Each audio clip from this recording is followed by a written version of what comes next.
Dito sa Yelya Geopark, dito makikita yung Queen's Head. So, ayun na nga. At papunta na tayo doon. Umuulan nga nung nagpunta kami dito at sobrang lamig. Ang lakas ng hampas ng hangin. Tapos yung ang lakas ng alon ng tubig sa dagat. So, maganda sana kung tuyo yung yung dadaan. After namin nagpunta ng Geopark, so nadaanan namin tong Fos. So, nagpicture-picture lang dyan kami. Next namin tong Jofen Old Street. So, magkakaano sila, along the way lang sila, guys. So, naglakad-lakad lang kami dito sa Jofen Old Street. So, marami silang, mga pagkain. Ayan. So, marami rin silang souvenir dito na mura.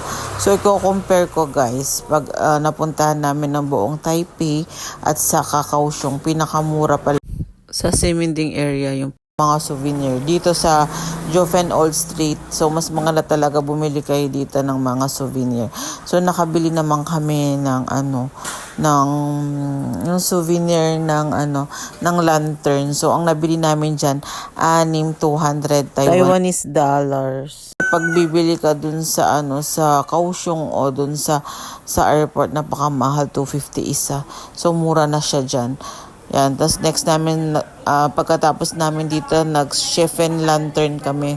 Deserve natin ang ma-experience tong Shifen Sky Lantern dito sa Taiwan. So, ano pang hinihintay mo, guys?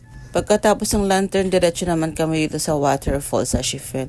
So, sobrang ganda niya, guys. At saka dadaan ka sa bridge. So, ayan, medyo nakakatakot nga lang siya kasi ang lakas ng ulan dito nung papunta kami sa falls. So, ayan, so much fun here in Taiwan. So, kung gusto mo naman mag-book, dito lang yan sa Klook, guys. 1679 siya with hotel pick-up. At ang makikita sa West 3. Yung malapit lang na hotel sa Taipei Main Station yung pinipick up nila, guys. So, pag malayo ka dito, mag-meeting place sa Taipei Main Station. So, dito kami kakain. Sobrang aga pa, wala pang makain. Ayan, mamili kami ng kakainin namin. Bumili lang kami ng pagkain namin dito sa Family Mart habang naghihintay kami ng Ayan. Habang naghihintay kami ng mga kasama namin. Kasi maaga kami nakarating dito sa West 3. Ayan. Sa pick-up point namin, papunta dun sa Yulyo. Parang. Oh. Hindi. Ayun, sarap.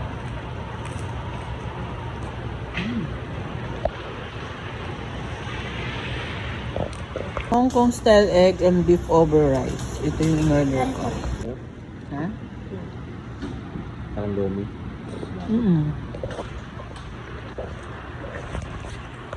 Mabuti na rin at kumain kami, guys, kasi marami kaming pupuntahan. So gutom ka talaga sa biyahe. So ayan.